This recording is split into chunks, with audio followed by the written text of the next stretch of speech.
Hello বন্ধুরা, সবাই কেমন আছেন? আশা করছি সবাই ভালো আছেন, ভালো থাকবেন। তো আজকে এই যে এখানে কুকিং ওয়েস্ট সুনিতার চ্যানেলে আজকে পটল চিংড়ি হবে, তো দেখতে থাকবেন কিভাবে রান্না করছি। এবারে গ্যাসটা ধরিয়ে নিচ্ছি, জানাবো কড়াইটা একটু গরম হতে দেবো।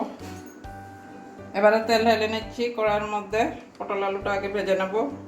গরম হয়ে গেছে, এবারে আলু পটল ভেজে নিচ্ছি।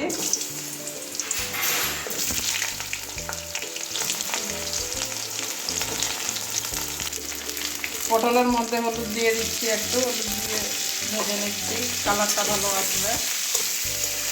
আলু পটলটা লাল লাল করে ভেজে নেব। ভাজা হয়ে গেছে, এবারে তুলে নেব।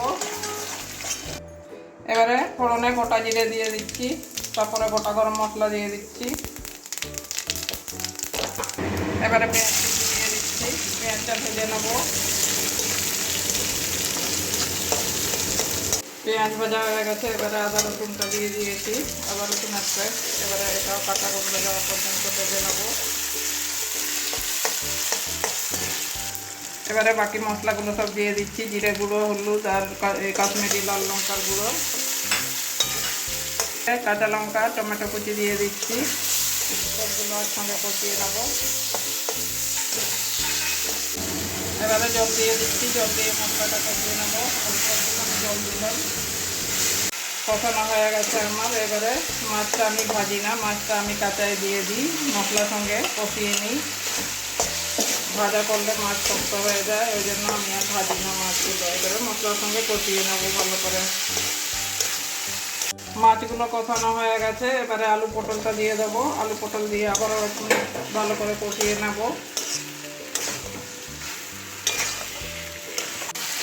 এবারে নুনটা দিয়ে দেবো প্রয়োজন মতো।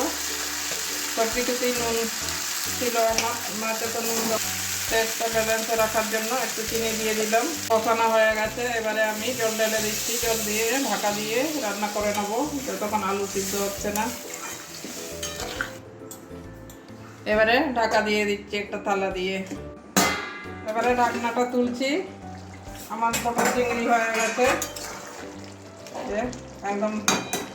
এবারে গরম মশলা দিয়ে দিচ্ছি। গরম মশলাটা একটু মিশিয়ে নেবো ভালো করে। এবারে নামিয়ে দেখাচ্ছি।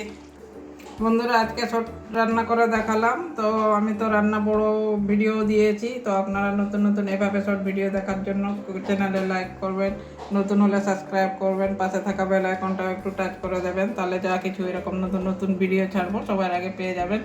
তো বন্ধুরা, কেমন হয়েছে অবশ্যই কমেন্ট করবেন। তো আজকের জন্য এটুকুনই, সবাই ভালো থাকবেন।